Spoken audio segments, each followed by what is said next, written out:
they win the NFC South.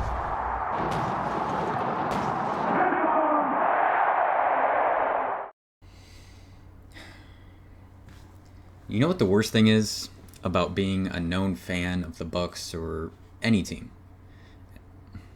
Let me rephrase that, because someone listening with their mouth is going to think I'm calling myself famous. I have 700 subscribers, for Christ's sake.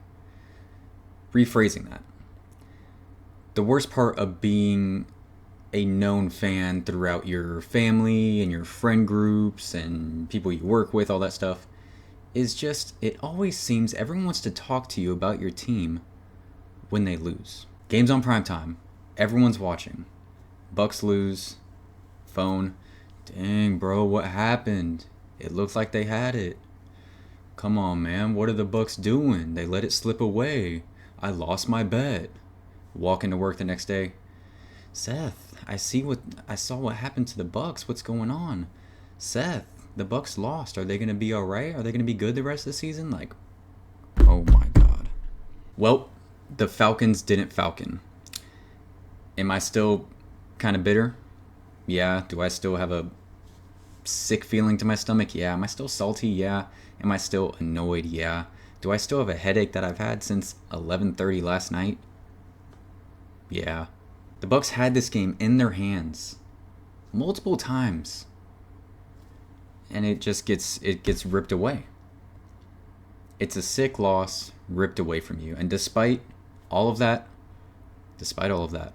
what I'm not going to do is get on here and take anything away from the Atlanta Falcons. I'll give them the respect that they're due. They're not the Saints. They're not the Eagles. And I have to eat my words. I dragged their offense all week long, saying they were overhyped, underwhelming, which I feel like even Falcons fans would agree with me that up to this point they were underwhelming. But my goodness. Kirk Cousins better not buy another Waffle House meal in Atlanta. Kirk Cousins better not buy another Chick-fil-A meal in Atlanta. Kirk Cousins cut up the middle of this Buccaneers defense, this entire Buccaneers defense, like a hibachi chef. Like, it was just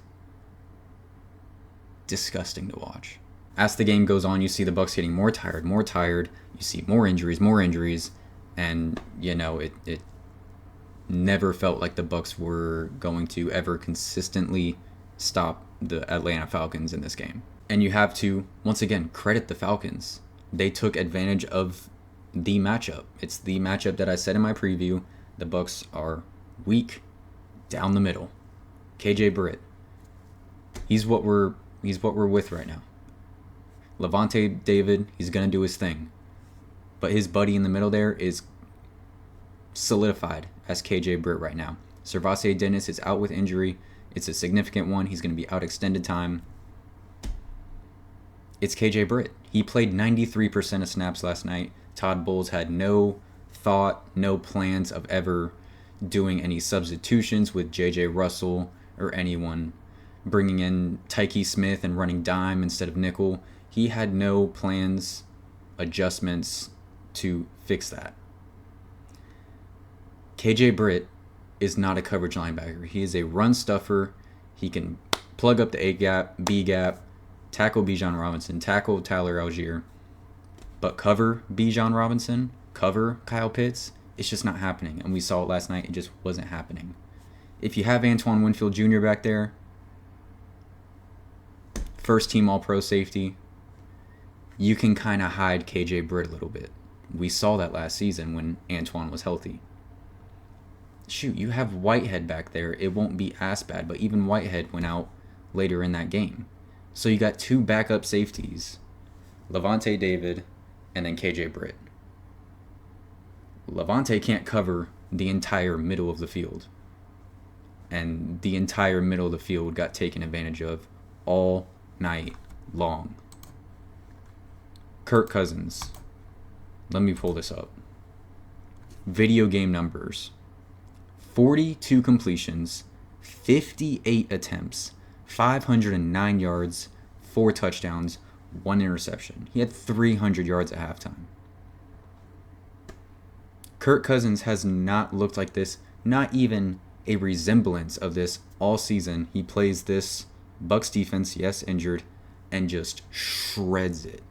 Shreds it. Drake London, 12 catches, 154 yards, 1 touchdown. Drake London has 400-yard games in his career. 3 of them against the Bucs. This is just one of those games it hurts more. It hurts more. Because it felt like you had the W. You were in the lead most of the game, and right down to the end, the Atlanta Falcons came and they took it. They took it from us. You can't sit here and say, oh, the Bucs just gave them the game. No. Bucky Irving didn't just magically fumble the ball. Jesse Bates came in and punched it out. The Atlanta Falcons did that. Kirk Cousins didn't just magically float down the field. No. He aired it out on this defense, took advantage of their weakness, and drove the ball down the field. And the fact that you can just look back and think about everything that happened that led up to the Falcons' just 1 second spike. The fumble, the penalty, the Bucs punt, not being able to pin them back, goes into the end zone, and it just all lines up perfectly. All lines up perfectly for Kirk to go down the field, Drake London to catch that ball, and spike it. 1 second on the clock. And once again, shout out to the Falcons. They took advantage of all of those chances to lead up to that 1 second, to send it to overtime, and win the game. The Bucs simply they did not close the deal. They did not cut the head off. The Bucs were Thor. The Falcons were Thanos. The Bucs went for the chest. The Falcons survived the blow, looked at us, snapped their fingers. Bucs lose. You can tell I'm irritated. You can tell I'm annoyed still, even a day later. But this was... If Bucky Irving doesn't fumble, we're having a different conversation right now. If Baker Mayfield sees Mike Evans, we're having a different conversation right now. Shoot, if the Bucs win the coin toss, the way these two offenses were playing, we could very well be having a different conversation right now. But that's not how it turned out. And that is okay.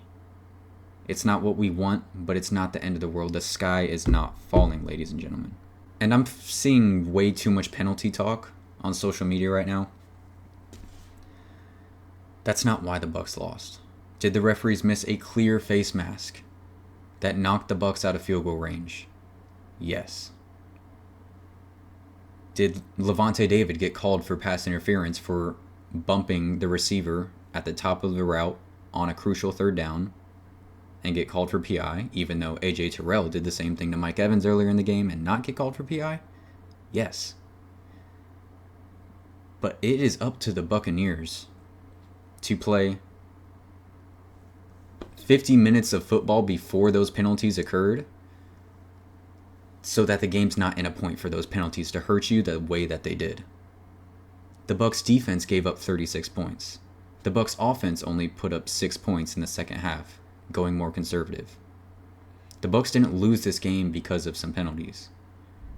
They lost this game because they didn't put themselves in a good enough chance or a good enough situation to win the game. It's so easy to blame the refs, to just be like, the ref should have saw it. It's a clear face mask. The ref should have saw it. Yes, he should have saw it, but he didn't see it. What are you going to do? You shouldn't have been in that situation in the first place if you got one stop on the Atlanta Falcons. My God. So, it'll be all right, everybody. The sky is not falling. Take a deep breath. We have been through much worse as a fan base. We are in a much better situation as a team, as a franchise, as a fan base than we have been at many points in the past. Do you guys remember this Thursday night football game in Atlanta? Yeah. We are 3-2, 5 games through the season, with the ridiculous amount of injuries that we have had during this span. Week 1, we blow out the Commanders, which in the moment it seemed like, okay, we did our job, we beat up on a bad team. The Commanders are 3-1 and haven't lost a game since then. That's looking like a very good win for the Buccaneers now.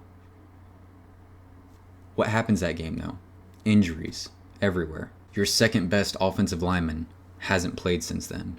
Your first team All-Pro safety hasn't played since then. Your best pass rusher still hasn't played a snap this entire season. And still, the next game, they go into Detroit and come out with a W against the Lions, where in that game, Vita Vea goes out at halftime. They still come away with the win. Okay? You put up a stinker against Denver after a big win. It happened. Next, you lose your wide receiver 3 in practice. Cool. Then, Philadelphia Eagles, the Injury Bowl. You blow them out. Both teams severely injured, you blow out the Philadelphia Eagles. And in that game, you suffer more injuries. Servassier Dennis, your coverage linebacker, your linebacker of the future, out. Significant shoulder injury. Trey Palmer, wide receiver 4, out. Injured. Now you go to Atlanta on a short week's rest. The last thing this team needed was a short week of rest. And all of those names I just named, the only guy that has came back is Vita Vea.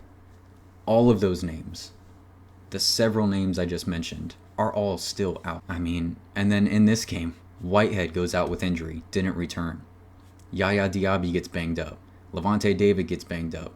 Baker Mayfield gets banged up. And the fact that we're 3-2 at this point in the season, if I told you all of this happened through 5 games to this team, these are the circumstances you're dealt, after 5 games, would you take 3-2? I know I'd say yes. This many star players gets hurt, this many depth pieces gets hurt, and we still have a positive record tied at the top of the division? Give me that. Because we still have the rest of the season ahead of us. We still have 12 games of football to play. We'll be fine. We'll be fine. This team needs to get healthy. They get a mini bye week here. Take advantage of it. And hopefully this team can get some pieces back. We probably won't ever see this team completely healthy at this point in the season with how many injuries we've already had. We probably won't see it. But you have to be more healthy than where you are right now. It's just, this isn't even, at the end of that game, it's like it's not even the Buccaneers defense. When you're missing a first team All-Pro, your best pass rusher, your other safety, your middle linebacker, yeah, you know what I'm trying to say. Moral of the story, take a step back and look at the Bucs situation that they've dealt with through 5 games. Every team is injured. Every team has injured players. But the Bucs, it's a little bit different. When you saw that injury report against the Atlanta Falcons, and the Bucs list of players is like 3 times as long. Even against the Philadelphia Eagles, where everyone made that game about Philly's injuries to their receivers, the Bucs list on the injury report was way longer. And going into this Saints game, it's probably going to be the same thing. The Bucs have a grocery list of injuries, and they're having to deal with it. 3-2, to me, it's dealing with it as best you can. The fight in this team is there. Was it a stinker last night? Yes. Did the defense not show up last night? Yes. But we will be okay, y'all. So, a couple positives before I end this video and try to enjoy my weekend. Mike Evans, 100 career touchdowns, 99 receptions, 1 fumble recovery. He's just that guy. I don't got to say anything else. He's just that guy. 2 touchdowns in this game. Balled out. I said I was going to stay positive, but they didn't target Mike. I think Mike Evans had 1 target in the entire second half. Either 1 or 0 targets in the entire second half. Inexcusable. But shout out, again, the Atlanta Falcons, Raheem Morris making adjustments at halftime. And the Bucs couldn't throw the ball. They threw the ball all first half. They couldn't throw the ball second half. And they only put up 6 points. Logan Hall, best game of his Bucs career so far. 2 sacks. We saw him get a sack last week in Philadelphia, and he now, with 3 sacks, has the most sacks on this Buccaneers defense. Who'd have thought? Levante David, oh, God.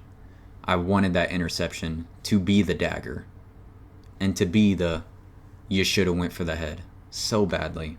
and just to be one of those moments that we can add to his legendary career, doing that dagger interception on Kirk Cousins, prime time. Wanted it to be that so bad. That's going to be it for me, guys. Please leave your comments on this game down below. Please like and subscribe if you have not already. Go Bucks. Take a deep breath, everyone, and y'all have a blessed one.